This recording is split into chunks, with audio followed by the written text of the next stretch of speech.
Members को एक बार मैं बोलूंगा अपनी अपनी सम्मानित सीट लें। जोरदार तालियां प्रगति जी के लिए, एक बार जोरदार ताली बजाएं।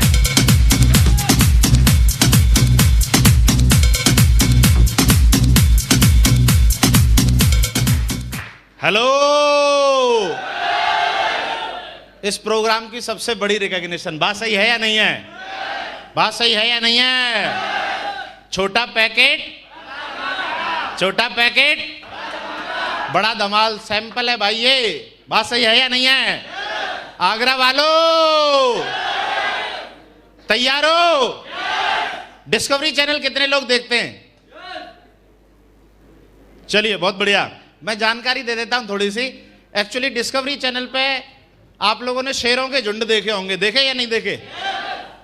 बड़े बड़े बब्बर शेर रहते हैं, सही है या नहीं है? 8-10 के झुंड में रहते या नहीं रहते? लेकिन एक चीज बता दूं मैं, क्योंकि मुझे ये डिस्कवरी चैनल बचपन से पसंद है और शुरू से मैं ये बहुत ज्यादा देखता था। उसमें जो असली शिकारिन होती हैं वो शेरनियां होती हैं। बात सही है या नहीं है? Thank you.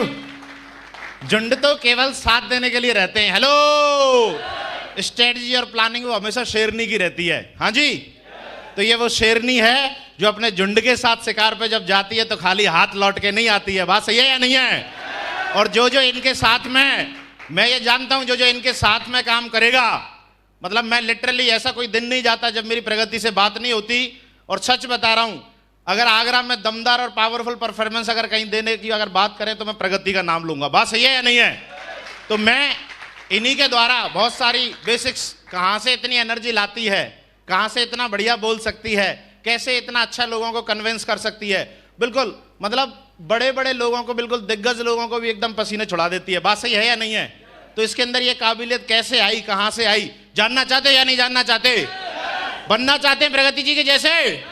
चलिए, तो अगली आवाज प्रगति जी की मैं माइक हैंड ओवर करना चाहूंगा। एक बार जोरदार तालियों के साथ में माइक हैंड ओवर करते हैं प्रगति जी को। जोरदार तालियां दोस्तों।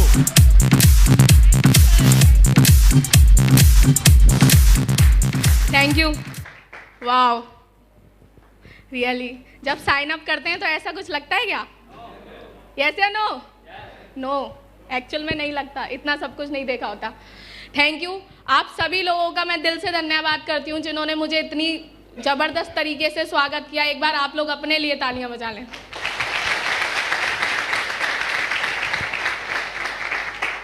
जैसा कि पहले तो मैं उस सबसे पहले अपने परमपिता परमेश्वर मेरे साईं का धन्यवाद कहूँगी, जिन्होंने मुझे इस ये अपॉर्चुनिटी मेरे घर तक पहुँचाई। तो एक बार भगवान के लिए दिल से धन्यवाद। मैं बहुत कम बोलूँगी क्योंकि टाइम का बहुत अभाव है और मुझे है ना मेरे दोनों मेंटरों को सुनना है। मैं इस चीज़ में ध्यान रखूँगी क्योंकि लीडरशिप सारी चीज़ों को। Thank you sir. एक्चुअली मैं सेकेंडली धन्यवाद अपने पेरेंट्स का देना चाहूँगी, मेरे पापा, मेरी मम्मा, क्योंकि बहुत सारी लड़कियां इसलिए कुछ नहीं कर पाती क्योंकि उनके पेरेंट्स को लगता है कि कुछ गलत कर लेगी, किसके साथ जा रही है, किसके। मेरे फादर मदर ने शुरू से मेरे भाई से ज़्यादा प्रायोरिटी दी है मेरे को। वो आज भी कहता है, उन्होंने लड़का लड़की में कोई फर्क नहीं समझा। मैं अपने घर का बड़ा लड़का हूँ, अपने घर का बड़ा लड़का। Thank you. और सबसे बड़ा धन्यवाद मैं उस शख्स का देना चाहती हूँ जिन्होंने ये नहीं सोचा कि ये 21-22 साल की लड़की ये कर सकती है कि नहीं, क्योंकि यहाँ पे बहुत सारे लोग ये सोचते हैं इसको प्लान दिखाएं कि नहीं, अरे ये तो बहुत कम एज का है, ये तो कमाता ही नहीं है, इसकी तो बहुत ज़्यादा इनकम है। कुछ तो यही सोच लेते हैं, ये क्या करेगा। मुझे बताओ, हमारे पास 8 लाख रुपए कमाने का मौका है, मार्केट में है क्या? यस या नो? तो इसीलिए पहले प्री जज नहीं करना। मेरे को भी प्री जज नहीं किया उनने। पता नहीं, कहते हैं हीरे की तरह जो पहचान होती है वो एक झौरी को होती है। तो 2 शख्स यहाँ पे मौजूद हैं जिन्होंने इस झौरी को पहचाना और प्लान दिखाया। तो एक बार लाखन सर, आशा मैम के लिए अब तक की जोरदार तालियां हो जाएं। Thank you.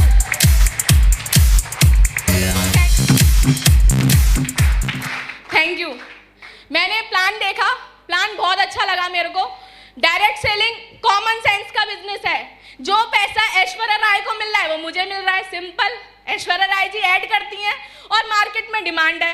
डायरेक्ट सेलिंग कंपनियों की वजह से हम जैसे आम लोगों को ये मौका मिलता है कि जो सेलिब्रिटी करते हैं वो हम कर रहे हैं, बीच की कमीशन हमें मिल रही है? यस या नो?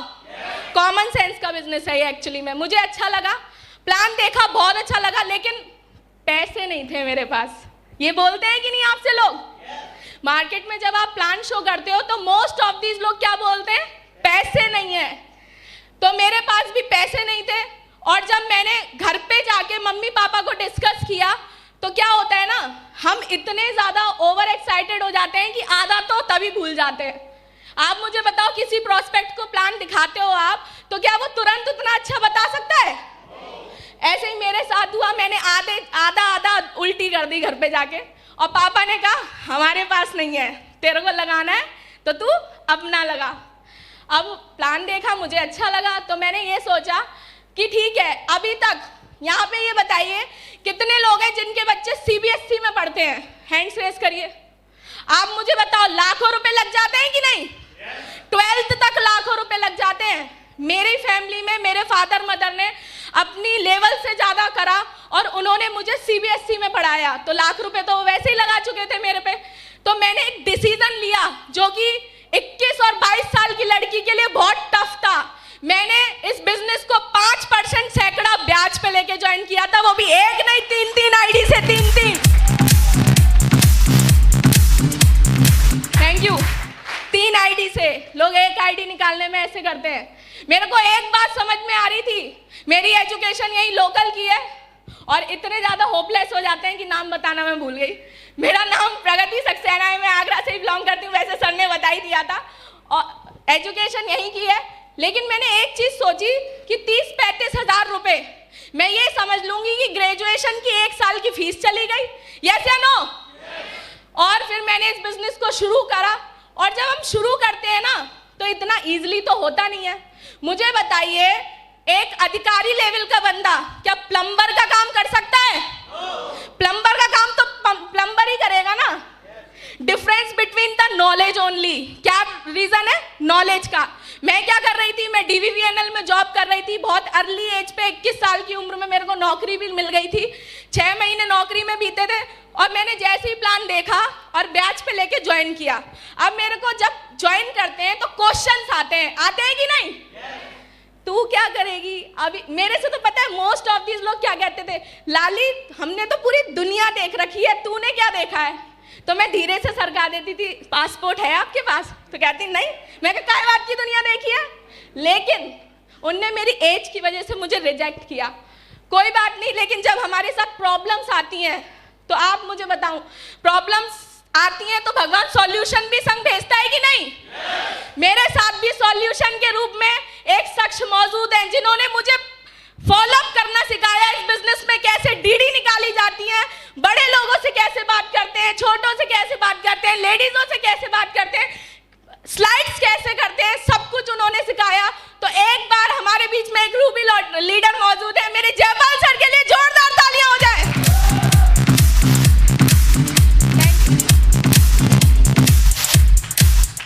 और उन्हीं के सानिध्य में रह के मैंने इस काम को करा।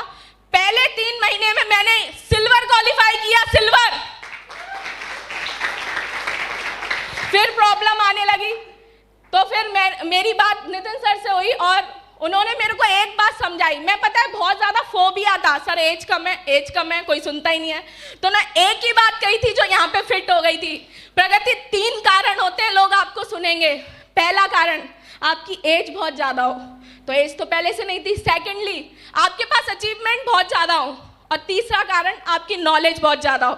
मुझे बताइए, पहले 2 चीजें मेरे हाथ में थी क्या? ये दोनों तो मैं बढ़ा ही नहीं सकती थी। अचीवमेंट कोई वो वाली थोड़ी ना, जे जुड़े सुर्रात करोड़पति, ये जुड़े सुर्रात करोड़पति, वो कंपनी तो थी नहीं। अब मेरे पास एक ही चीज थी, नॉलेज। सर ने मुझे बुक्स रिकमेंड करी, बहुत सारी ऑडियोज रिकमेंड करी, मैंने अपने ऊपर काम किया, और फिर अगले 6 महीने में सिल्वर स्टार क्वालिफाई करके दिखाया। सिल्वर स्टार दोस्तों, थैंक यू।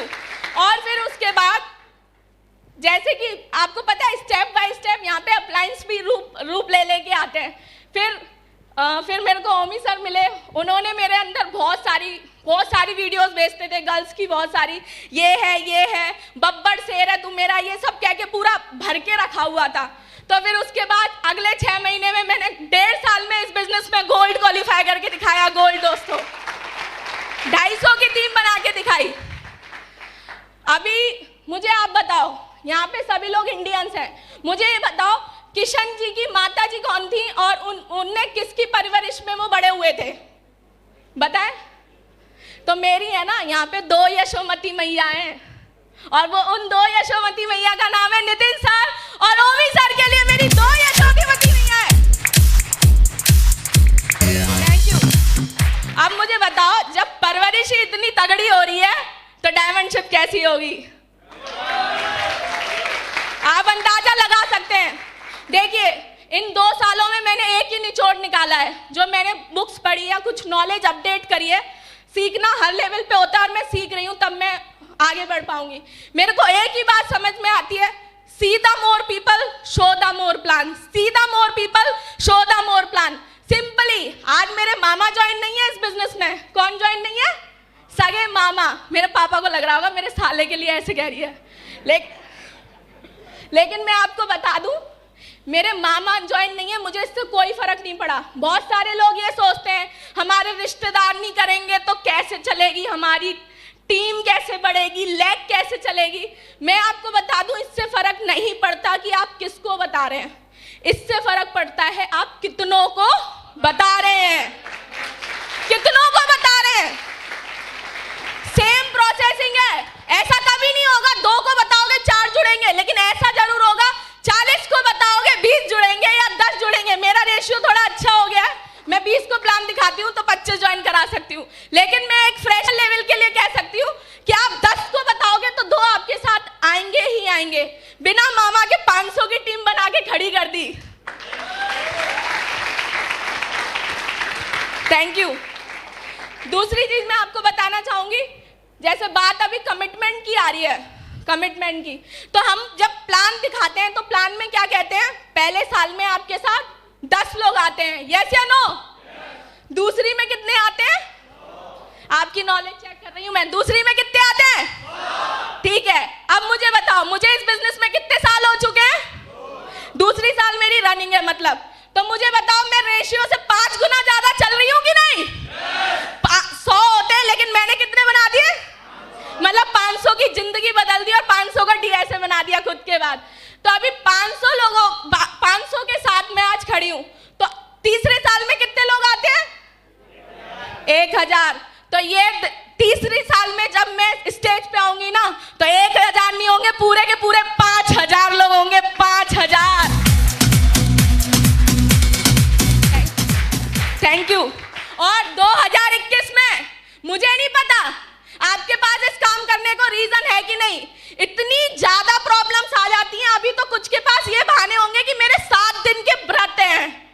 भगवान कह रहा है व्रत रखो, व्रत है, व्रत का बहाना रहेगा। नौकरी पे जाएंगे लेकिन 7 दिन के व्रत का बहाना लेके यहाँ पे बहानेबाजी करेंगे। मैं बता रही हूँ, अपने ड्रीम्स को बॉस बना लो। और बहुत सारे लोगों को ये नहीं समझ में आता, मेंटर बॉस की तरह लगते हैं। मैं तो सर से बोलती हूँ मुझे एज अ वर्कर ट्रीट करो, लेकिन सर कहते हैं कि फिर बॉस से लोग नफरत करने लगते हैं। लेकिन हमारे मेंटर्स तो सिर्फ समझाते हैं, सोचते हैं आज सही हो जाए, कल सही हो जाए, परसों सही हो जाए। अपने आप को जो सिस्टम कह रहा है उसमें सौंप दो, वो दिन दूर नहीं होगा 2021 की डायमंड बनेगी सर आपकी प्रगति डायमंड। Thank you. मैं बस इतना ही बोलना चाहूंगी, और आगे जिन लोगों को मौका मिले वो भी थोड़ा कम बोलें, क्योंकि हमें सर को सुनना है, टाइम का बहुत दबाव है। Thank you. तो अभी फिर से मिलेंगे टोपाज पे। Thank you.